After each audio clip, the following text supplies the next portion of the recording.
한 주간 잘 지내셨죠? 하나님께서 우리 어스틴 사랑의 교회를 축복하시고 은혜로 인도하여 주시는 줄 믿습니다. 지금 여러 가지로 일들이 많고 또 코로나 상황으로 복잡한 어려운 가운데 있지만, 그러나 하나님 믿는 믿음 안에서 온전히 거하고 하나님 소망하면서 나아갈 때 하나님은 우리를 가장 좋은 길, 은혜의 길로 인도하여 주실 줄 믿습니다. 우리 예수님께서 말씀하신 지상대의 명령을 기억하기를 원합니다. 마태복음 28장에 너희는 가서 모든 족속으로 제자를 삼아 아버지와 아들과 성령의 이름으로 세례를 주고 내가 너희에게 분부한 모든 것을 가르쳐 지키게 하라라고 말씀하셨습니다. 우리가 이 땅 가운데 가지고 있는 중요한 사명은 다른 사람들로 하여금 제자를 삼는 일입니다. 그러므로 주의 복음을 증거하고 그가 제자가 되어 예수님과 교제하고 궁극적으로는 구원받도록 인도하는 그 임무, 사명이 바로 우리의 임무, 사명이라고 말씀드릴 수가 있습니다. 그런데 이러한 사명을 감당하기 위한 핵심 가치를 무엇이라고 말씀할 수가 있을까요? 사도 바울은 고린도 교회에 편지를 쓰면서 아주 중요한 내용들을 가르쳐 주고 있습니다. 기독교의 핵심 가치 무엇일까? 그것은 바로 여러분도 잘 아시는 것과 마찬가지로 믿음과 소망과 사랑에 있다라고 말씀합니다. 그러니까 우리가 가서 제자를 삼고 세례를 주고 가르쳐 지키게 하는 그 일들을 감당하기 위해서는 이 믿음과 소망과 이 사랑의 삶을 온전히 잘 감당해야 한다라는 것을 말씀하고 있습니다. 근데 이 믿음, 소망, 사랑이 우리 기독교의 핵심 가치라는 것을 우리가 잘 알고 있지만, 이 믿음, 소망, 사랑의 이 핵심 가치를 어떻게 실천하고 실행해 낼 수 있는가 하는 것은 우리가 구체적으로 잘 모르는 것 같아요. 근데 사실은 예수님께서 그 믿음의 삶이 무엇인지, 소망의 삶이 무엇인지, 사랑의 삶이 무엇인지, 그리고 이 믿음, 소망, 사랑에 따른 능력의 삶이 무엇인지 하는 것을 우리에게 다 가르쳐 주셨어요. 근데 그 가르침을 사도 바울은 알고 있었던 거죠. 그래서 그 가르침을 이 빌립보서 안에 다 담아두고 있습니다. 그래서 예수님이 십자가에 못 박혀 죽으시고 우리를 구원하시고 은혜로 인도하셨던 그 역사가 바로 믿음의 삶이었고, 소망의 삶이었고, 사랑의 삶이었고, 능력의 삶이었다라는 것을 오늘 본문은 우리에게 가르쳐 줍니다. 저는 우리 어스틴 사랑의 교회 성도들과 함께 지속적으로 이 십자가의 삶에 대해서 묵상하고 있습니다. 어떻게 하면 이 십자가의 삶을 온전히 살아 하나님을 기쁘시게 하고, 또 예수님이 명령하신 그 지상 대명령을 우리 삶 가운데 녹여내며 또 나타내며 또 써가며 살아갈 수 있을까 하는 것을 나누고 있습니다. 그 과정 가운데, 그 여정 가운데 저는 오늘 믿음, 소망, 사랑, 능력의 삶이 바로 십자가의 삶에 있다는 것을 여러분들과 나누고 싶습니다. 사랑하는 성도 여러분, 첫 번째로 십자가의 삶은 바로 믿음의 삶입니다. 믿음의 순종에 있습니다. 믿음이 무엇입니까? 예수님을 믿는 것이죠. 그죠? 믿음은 예수님을 믿는 것이라는 기초적인 것에 출발하는 것이긴 하지만, 단순히 믿음은 예수님을 믿는 것이다라는 것을 초월합니다. 믿음은 더 깊이 들어가면 하나님과의 관계에 있습니다. 하나님과 누리는 교제에 있습니다. 그리고 그 교제를 통해 하나님의 뜻에 순종하는 데 있습니다. 그러므로 믿음은 더 깊이 들어가면 순종입니다. 믿음은 복종입니다. 예수님은 하나님과 긴밀히 교통하셨습니다. 교제하셨습니다. 그리고 하나님의 뜻이 무엇인지를 잘 알고 계셨습니다. 그래서 그 하나님의 뜻에 복종하셨습니다. 죽기까지 복종하셨습니다. 오늘 본문 8절에 사람의 모양으로 나타나사 자기를 낮추시고 죽기까지 복종하셨으니 곧 십자가에 죽으심이라 라고 말씀하셨습니다. 예수님이 누구에게 복종하셨습니까? 예, 하나님께 복종하셨습니다. 그것이 믿음입니다. 예수님은 이 십자가의 죽음의 고통이 얼마나 큰 것인지를 잘 알고 계셨습니다. 십자가에 못 박혀 죽는다는 것은 하나님과의 교제가 단절되는 것이었고, 그리고 그것이 정말 예수님으로서는 너무나 힘든 고통이고 아픔이라는 것을 잘 알고 계셨습니다. 그러므로 골고다의 언덕에서 그 겟세마네 동산에서 기도하실 때 그 고통이 얼마나 큰지 하나님 할 수만 있다면 이 잔을 내게서 옮겨 주시옵소서 그렇게 말씀하실 정도였습니다. 그러나 내 뜻대로 마옵시고 아버지의 뜻대로 하옵소서라고 복종의 길, 순종의 길을 가십니다. 그것이 바로 믿음의 길이었던 것이죠. 그러므로 예수님은 믿음의 길을 가심으로 하나님 앞에 복종하셨습니다. 이것이 바로 예수님의 믿음이셨고 예수님의 순종이셨고 의이셨으며 또한 신실함이었습니다. 믿음은 복종에 있습니다. 그러면 우리는 하나님을 믿는다라고 할 때는 순종으로 나아가야 합니다. 그 순종은 신실함으로 표현됩니다. 우리는 어떤 상황과 환경 속에서도 하나님 향해서 신실해야 합니다. 진실해야 하죠. 그것을 표현하며 살아가는 것이 바로 진실한 믿음이라고 말씀합니다. 근데 이 믿음을 이루기 위해서는 가장 먼저 하나님이 누구신지를 알아야 하고 하나님의 뜻이 무엇인지를 분별할 수 있어야 합니다. 근데 하나님의 뜻 어떻게 알 수 있습니까? 하나님의 그 말씀 어떻게 알 수 있습니까? 결국 이 성경을 통해서 우리에게 제시해 주셨죠. 우리는 구약시대의 선지자가 아닙니다. 이미 하나님의 말씀을 통해 하나님의 뜻이 무엇인지를 우리에게 다 전달해 주셨죠. 그러므로 이 하나님의 말씀을 읽고 깨달을 때야 비로소 하나님의 뜻이 무엇인지를 분별할 수 있게 되는 것입니다. 그러할 때 우리는 순종할 수 있게 됩니다. 하나님의 뜻이 무엇인지 알지 못하는데 어떻게 순종할 수가 있겠습니까? 근데 이제 하나님의 뜻을 하나님의 말씀을 통해서 알았다고 한다면 우리는 그 하나님의 말씀에 순종해야 합니다. 우리의 힘으로는 할 수 없습니다. 순종이 쉽지 않습니다. 순종이 어렵습니다. 우리의 힘으로는 안 됩니다. 그렇기에 이 순종을 누구의 힘으로 해야 합니까? 성령 하나님의 힘으로 해야 합니다. 성령 하나님께서 우리를 도우시고 이끄시고 역사하실 때 비로소 우리는 순종할 수 있는 힘과 능력이 생기게 됩니다. 그러려면 성령 하나님 의지해야 되는데 성령 하나님을 의존해야 되는데 성령 하나님을 의지하고 의존하는 비결이 뭡니까? 기도입니다. 기도입니다. 그러므로 기도해야 하는 것이죠. 기도할 때 성령 하나님 우리에게 임재하시고 우리의 마음에 감동 주시고 은혜를 베풀어 주시고 하나님 뜻이 무엇인지 더 분명하게 깨달아 알 수 있을 뿐만 아니라 그 깨달은 말씀대로 힘있게 순종해 갈 수 있도록 역사하시고 인도하여 주십니다. 우리가 아까 찬양했잖아요.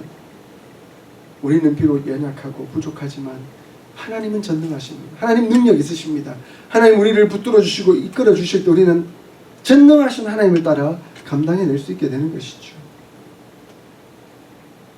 그러므로 제가 누누이 말씀드리지만 은혜의 방편, 하나님과 긴밀히 교제하고 우리의 믿음을 순수하게 표현할 수 있는 그 비결은 바로 말씀과 기도에 있습니다. 말씀과 기도. 그래서 말씀과 기도 없이는 신앙생활을 할 수 없습니다. 신앙생활을 한다고 볼 수도 없습니다. 말씀을 읽지도 않으면 하나님 뜻이 무엇인지도 분별할 수가 없는데 그러면 복종할 마음도 없고 생각도 없는 거죠. 그러면 자연스럽게 성령 하나님을 의지할 수도 없습니다. 그러므로 항상 깨어있어 말씀과 기도로 살 수 있기를 소원합니다. 우리 어스틴 사랑의 교회가 그런 소문이 났으면 좋겠어요. 어스틴 사랑의 교회 갔더니 정말 말씀과 기도가 있는 교회더라. 정말 말씀이 순수하고 순전하고 하나님 뜻을 분별하고 하나님 뜻을 따라가려는 교회였고, 그 뜻에 순종하기 위해 정말 애써 기도하는 교회더라. 쉽지 않지만, 이 세상살이가 정말 쉽지 않지만,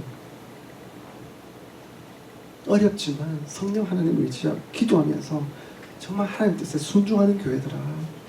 그렇게 소문이 났으면 좋겠습니다. 그 소문 때문에 주의 복음이 이 어스틴 지역에 흘러갈 수 있기를 소원합니다. 아멘. 그것이 우리 어스틴 사랑의 교회가 하나님 앞에서 이루어 나가야 할 순종 아닐까요? 아멘. 복종 아닐까요? 네, 그 복종이 가깝게 이루어질 수 있기를 소원합니다. 예수님은 하나님의 뜻이 무엇인지를 아셨습니다. 그리고 그 길이 십자가의 길이라는 것도 아셨습니다. 그렇기에 묵묵히 순종하셨습니다. 복종하셨습니다. 근데 그 복종은 결국 사랑이셨습니다. 그러므로 십자가는 사랑의 증명입니다. 8절에 죽기까지 복종하셨으니 곧 십자가의 죽으심이라고 말씀하셨습니다. 이 십자가는 곧 하나님의 사랑을 증명하는 방편이었습니다. 로마서 5장 8절에 무엇이라고 말씀하고 있습니까? 우리가 아직 죄인 되었을 때 그리스도께서 우리를 위하여 죽으심으로 하나님께서 우리에게 대한 자기의 사랑을 확증하셨느니라 라고 말씀하고 있습니다. 그러니까 이 십자가는 하나님께서 우리에게 대한 자기의 사랑을 확증하는 방편이 되었습니다. 갈라디아서 2장 20절에 나를 사랑하사 나를 위하여 자기 몸을 버리신 이라라고 표현하고 있습니다. 예수님께서 자기 몸을 버리신 것은 나를 사랑하시는 방법이셨어요. 그것이 하나님의 은혜였고 하나님의 축복이었던 것이죠. 그러므로 십자가는 예수님의 사랑의 증명이었습니다. 여러분, 하나님 사랑하세요? 하나님 믿으세요? 그러면 그 하나님을 사랑하는 믿는 믿음은 하나님을 사랑함으로 표현되어야 됩니다. 믿음은 사랑으로 증명되기 때문에 그렇습니다. 사랑으로 표현되는 것이죠. 그러면 제가 누누이 설교 시간에, 지난 설교 시간에도 연결해서 말씀드리는 것이지만, 우리의 믿음 생활이라는 것은 수직적으로는 하나님을 사랑하고 수평적으로는 우리 이웃을 사랑하는 것이 우리에게 주어진 대명령이라는 것을 말씀드렸습니다. 하나님은 우리를 사랑하십니다. 우리를 사랑하셔서 예수 그리스도, 자기의 독생하신 유일한 아들 예수 그리스도를 십자가에 내어 주기까지 하심으로 우리를 사랑하셨습니다. 그 사랑이 우리에게 왔습니다. 그 사랑은 우리에게 채워지고 있습니다. 그 사랑은 우리에게 흘러넘치고 있습니다. 근데 그 사랑이 우리에게 흘러넘쳐야 합니다. 그 사랑이 가두어져 있으면 안 되는 거죠. 머물러 있으면 안 되는 것이죠. 그 사랑은 흘러넘쳐야 합니다. 왜냐하면 풍성이 부어지고 있기 때문에 그렇습니다. 하나님의 사랑은 풍성합니다. 계속 흘러넘칩니다. 끊임없이 솟아나는 샘물과 같습니다. 근데 우리가 그것을 고아두고 있다면 그 사랑은 썩고 말 것입니다. 그 사랑은 흘러넘쳐야 합니다. 그렇기에 사도 바울도 사도 요한도 끊임없이 너희가 하나님의 사랑을 받았느냐? 하나님의 사랑을 체험했느냐? 그렇다고 한다면 그 사랑을 흘러넘쳐 보내라라고 말씀하고 있습니다. 요한일서 3장 15절에 자녀들아 우리가 말과 혀로만 사랑하지 말고 오직 행함과 진실함으로 하자라고 말씀하고 있습니다. 말로만 하긴 너무 쉽죠.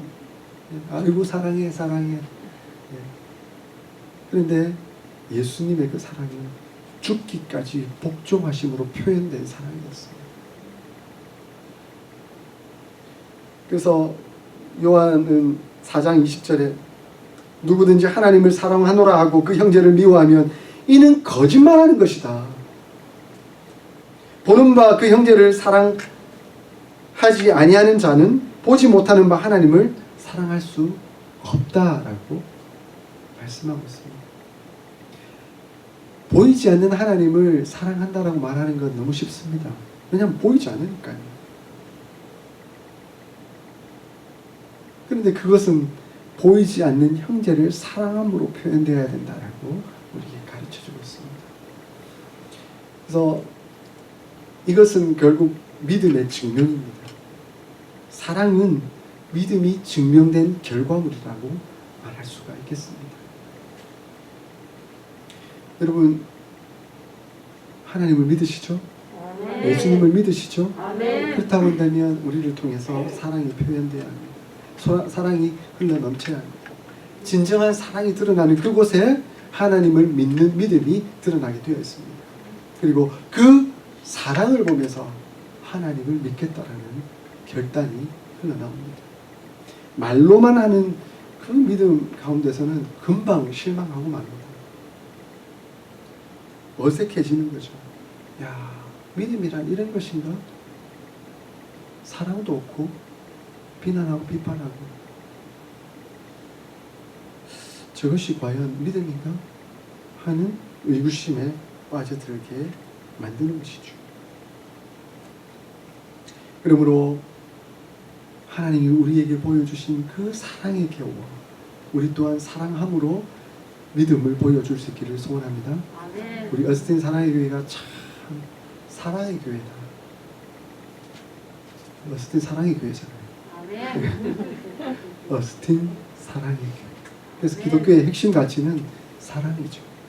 그래서 믿음과 소망과 사랑, 그 중에 제일은 사랑이라 라고 사도 바울이 그렇게 표현한 것이죠. 왜냐하면 믿음이 있으면 당연히 사랑이 나타날 것이기 때문에 그런 것이죠. 이 사랑의 교훈, 하나님의 사람들은 또한 능력이 드러나게 되어 있습니다.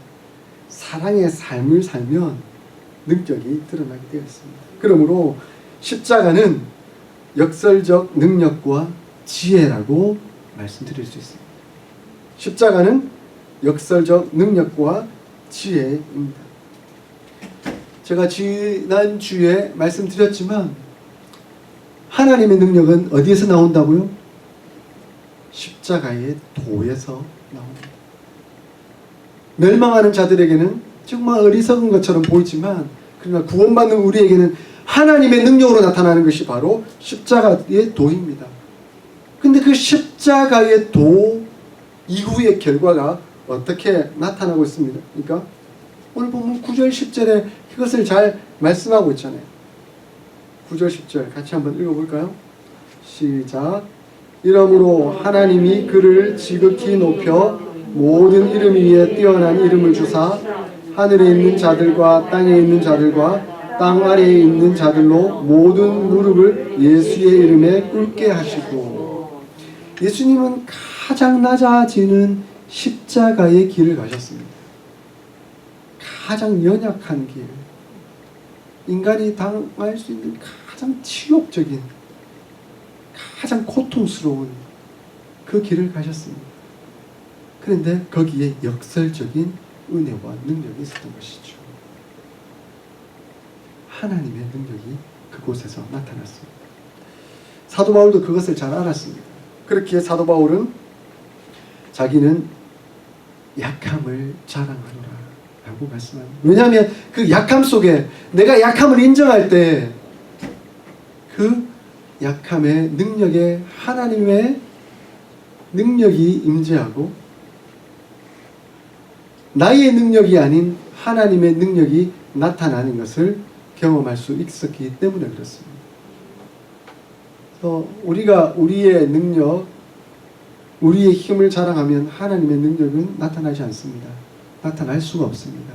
그러나 우리의 약함을 인정하고 고백하고 가장 낮아질 그때에 하나님은 역설적인 능력과 지혜를 허락해 주십니다. 그런 경험 많이 하지 않으세요? 정말 답이 없고 막막하고 답답할 때 하나님 정말 어떻게 할 수가 없어요. 방법이 없어요. 근데 인간적인 생각을 그리고 방법을 한번 해보기 위해서 이 사람 만나고 저 사람 만나고 아니면 내 나름대로 애쓰고 노력하고 근데 결과가 나타나지 않는 거죠. 근데 그때는 어떻게 해야 됩니까? 조용히 골방에 들어가야 합니다. 하나님과 대면해야 됩니다. 하나님께 기도해야 합니다. 하나님 연약합니다. 나는 연약합니다. 방법이 없습니다. 하나님만 의지합니다. 하나님 도와주십시오. 그렇게 기도할 때 하나님께서 주관하시고 역사해 주십니다. 저희 간증을 잠깐 하겠습니다. 전 초등학교 5학년 때 아버지께서 돌아가셨습니다. 사고로 돌아가셨습니다. 근데 저희 가정은 가장 위기의 상황, 가장 힘든 상황을 맞이한 거죠. 저희 어머니는 그냥 평범한 주부셨는데 아버지께서 갑자기 돌아가시고 나니까 어떻게 해야 될 줄을 모르는 거죠. 너무 힘드셨습니다. 근데 그때 어머니는 인간적인 방법 사용하지 않으시고 교회의 지하 기도실로 들어가셨습니다. 그리고 그때 기도하셨습니다. 하나님, 어떻게 해요?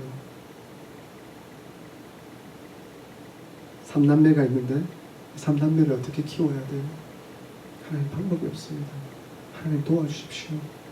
그렇게 3일 밤낮을 울부짖으면서 기도하셨습니다. 근데 어머니가 그런 얘기 하시더라고요. 그렇게 울부짖으면서 기도했는데 뭐 자다가도 기도하고 또 깨어있는 비몽사몽간에 기도하고 하는데 3일째 되는 날에 하늘에서부터 호련한 환한 빛이 나에게 비치더니 하나님의 음성이 들리더라고요. 하나님의 음성이 내 딸아, 내가 네 남편 되어주겠고 네 아이들의 아버지가 되어주겠다. 그렇게 말씀하시고는 이사야서 41장 10절 말씀이 기억나도록 도우시더라고요. 두려워 말라, 내가 너와 함께함이니라. 놀라지 말라, 나는 내 하나님이 됨이니라. 내가 너를 굳세게 하리라. 참으로 나의 의로운 오른손으로 붙들리라. 하신 그 말씀. 그래서 어머니는 그 말씀 붙들고 나오셔서 새로운 직장을 찾고 제 3남매를 키워오셨습니다. 늘 하는 간증인데요. 제 막내 동생이 결혼할 때 이제 아버지가 안 계시니까 제가 어머니 옆에 앉잖아요. 장남이니까. 어머니가 우시더라고요. 막내 동생 결혼식 때. 그래서 사실 좀 속상하더라고요. 시샘이 나더라고요. 왜냐면 제 결혼할 때 안 우셨거든요. 큰 동생 결혼할 때도 안 우셨었거든요. 근데 막내 동생 결혼할 때 우시더라고요. 그래서 제가 어머니, 왜 제가 결혼할 때는 안 우시고 큰 동생이 결혼할 때도 안 우시더니 막내 동생 결혼할 때는 우십니까? 이렇게 여쭸더니 어머니가 그렇게 말씀하시더라고요. 감사해서 온다. 감사해서 온다. 하나님께서 약속을 지키셨다. 하나님께서 내가 네 남편 되어주겠고 내가 네 아이들의 아빠가 되어주겠다 하신 그 약속을 하나님께서 지키셨다. 저희 어머니가 가장 약할 그때에 하나님과 대면하고 하나님께 기도하며 나아갔을 때 하나님은 능력 주셨고 그 능력을 지속적으로 이루어 주셨고 결국은 하나님의 약속이 이루어지도록 인도해 주셨습니다. 그것이 하나님의 역사입니다. 역설적인 능력입니다. 가장 약함을 인정하고 하나님 앞에 고백하며 나아갔을 때 하나님은 하나님의 능력을 보여주십니다. 그래서 하나님은 예수 그리스도의 그 십자가 가장 낮아진 고통스러운 연약한 그것을 사용하셔서 하나님의 능력이 나타나도록 도우시고 역사하셨던 것이죠. 새 생명의 변화와 승리와 해방은 역설 같지만 그리스도의 죽음을 통해서 이루어졌습니다. 생명은 곧 죽음에서 나옵니다. 그러므로 우리는 하나님만 바라보고 의지하고 나의 연약함을 인정하고 가야 합니다. 십자가의 삶, 그 삶은 바로 약함을 인정할 때 능력을 덧입는 그 삶입니다. 이러한 삶을 사는 사람들에게는 분명한 고백이 있습니다. 그 고백은 하나님께서 영광스럽게 하실 것이다 하는 그 고백입니다. 그 고백이 바로 우리의 소망인 것이죠. 그러므로 십자가의 삶은 소망의 고백입니다. 예수님께서 십자가에 못 박혀 죽으셨을 때, 순종하셨을 때, 복종하셨을 때 어떤 결과가 일어났습니까? 아까 읽었지만 9절 10절에 하나님께서 그를 지극히 높여 모든 이름 위에 뛰어난 이름을 주셨습니다. 결국은 하나님께서 역사하시고 하나님께서 영광스럽게 영광 가운데 인도하시는 결과가 나타나게 된 것이죠. 그리스도의 죽음은 서막에 불과합니다. 그것이 결과가 아닙니다. 그렇게 시작되었는데 거기에 대한 클라이막스는 예수님의 부활에 있습니다. 그 클라이막스가 부활에 와서 나타나게 됩니다. 하나님의 영광이 그 가운데 이루어진 것이죠. 그리고 위대한 결말로 향해 가고 있습니다. 예수 그리스도의 재림이 장차 있을 것입니다. 아멘. 그 재림을 믿기에 우리는 부활의 소망과 재림의 소망을 품고 살아갑니다. 그럼 우리 땅에 믿음을 지키고 사랑을 실천하며 낮아짐으로 섬기고 때로는 그 삶이 쉽지 않고 고난당하고 핍박당하고 어려운 과정을 겪어가긴 하지만 이 삶의 여정은 일막에 불과하다. 장차 부활과 재림과 영광이 나타날 것이라는 그 소망이 우리에게 있기 때문에 우리는 두려워하지 아니하고 아파하지 아니하고 담대히 나아갈 수 있게 되는 것입니다. 사랑하는 성도 여러분, 이것이 바로 믿음과 사랑과 능력과 소망의 삶입니다. 그리스도인의 진실한 삶이라고 말씀하고 있습니다. 성경을 자세히 읽어보면요, 놀랍게도 사도 바울이 쓴 편지 중에 예수님이 십자가에 못 박혔다라는 그 동사 표현이 그리스도에게 사용할 때와 거의 비슷한 횟수만큼 자기 자신에게, 우리 성도에게 사용되고 있다는 것을 볼 수 있습니다. 자신이 그리스도와 함께 십자가에 못 박혔다라는 그 표현이 많이 나타나고 있다는 것입니다. 갈라디아서 5장 22절부터 24절은 너무나 유명한 본문입니다. 성령의 열매 나타난 본문이죠. 그런데 그 본문 마지막 24절을 보면 예수 그리스도의 사람들은 육체와 함께 그 정욕과 탐심을 십자가에 못 박았느니라 라고 말씀하고 있습니다. 그리고 6장 14절에 세상이 바울에 대하여 십자가에 못 박히고 바울이 또한 세상을 대하여 십자가에 못 박혔다라고 표현하고 있습니다. 로마서 6장 6절에 보면 우리의 옛사람이 예수와 함께 십자가에 못 박혔다라고 표현하고 있습니다. 그러므로 우리는 바로 십자가에 못 박힌 사람입니다. 예수님과 함께 십자가에 못 박힌 사람이죠. 그래서 사도 바울은 나는 날마다 죽습니다. 나는 날마다 십자가에 못 박힙니다. 그 십자가의 삶을 살아갑니다. 그 십자가의 삶 안에 믿음과 사랑과 능력과 소망의 삶이 있기 때문입니다. 그것을 알기 때문입니다. 라고 고백하고 있습니다. 우리가 이러한 마음, 성경을 통해 순종함으로 믿음의 삶을 살고 사랑함으로 믿음의 삶을 표현하고 그리고 능력의 삶을 살고 소망의 삶을 살아가는 그 삶이 바로 우리가 그리스도 안에 있다라는 증거이고 그리고 그리스도를 믿는 제자로서의 삶을 세상에 표현하는 방법입니다. 그래서 한 신학자는 재밌는 표현을 썼더라고요. 그리스도 안에 있다는 것은 이 그리스도의 믿음, 사랑, 능력, 소망을 우리의 삶으로 주회하는 것이요, 곧 해석하는 것이요, 그리스도가 스스로 그 권리들과 사사로운 이득을 포기하고 굴욕을 당하심으로 섬김과 순종을 보여주심으로써 높이 들림을 받으셨다는 원작 드라마를 새롭게 공연하는 것이다 라고 표현하고 있더라고요. 우리가 그 공연을 보여줘야 합니다. 세상에 나타내 보여줘야 합니다. 그래서 어스틴 사랑의 교회를 봤더니 예수님의 삶이 참 녹아있더라. 예수님의 그 아름다운 사랑이 참 표현되고 있더라 하는 것을 보여주어야 합니다.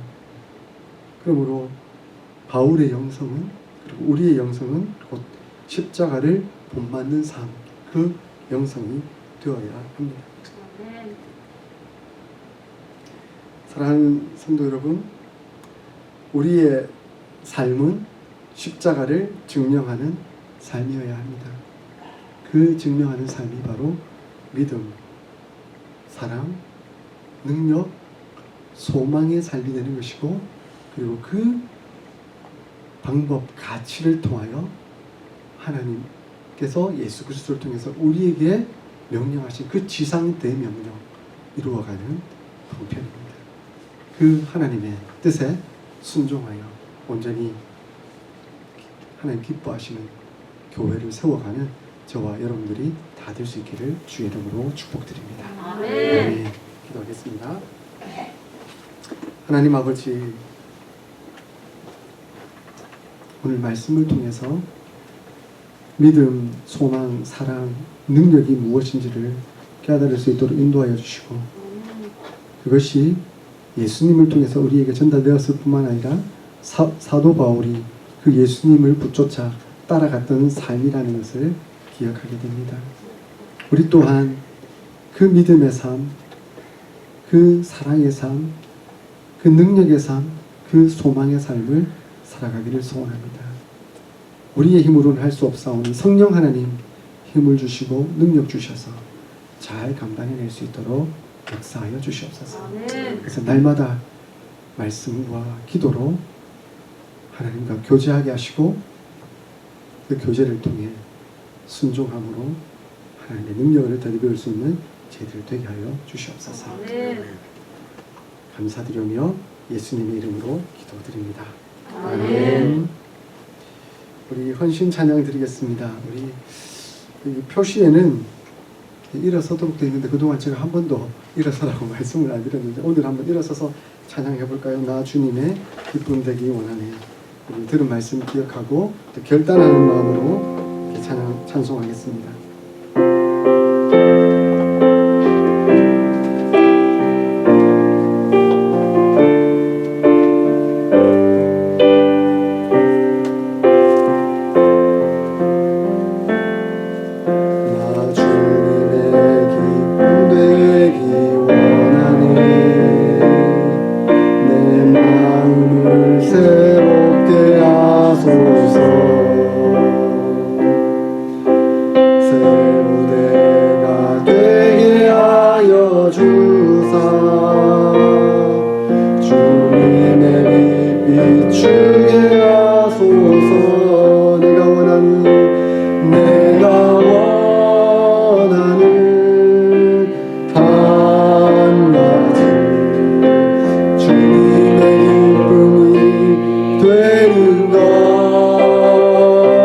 내가 원하는 한 가지 주님의 기쁨이 되는 것. 겸손히 내 마음 드립니다.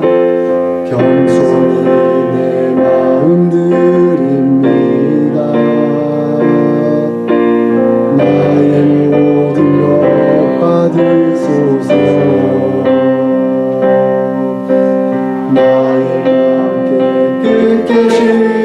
주사 주의 길로 행하게 하소서. 주의 길로 행하게 하소서. 내가 원하는 한 가지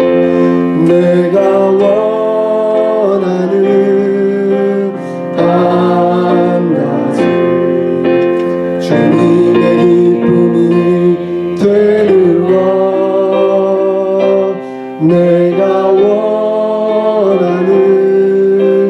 한 가지 주님의 기쁨이 되는 내가 원하는 한 가지 내가 원하는 한 가지 주님의 기쁨이 되는 것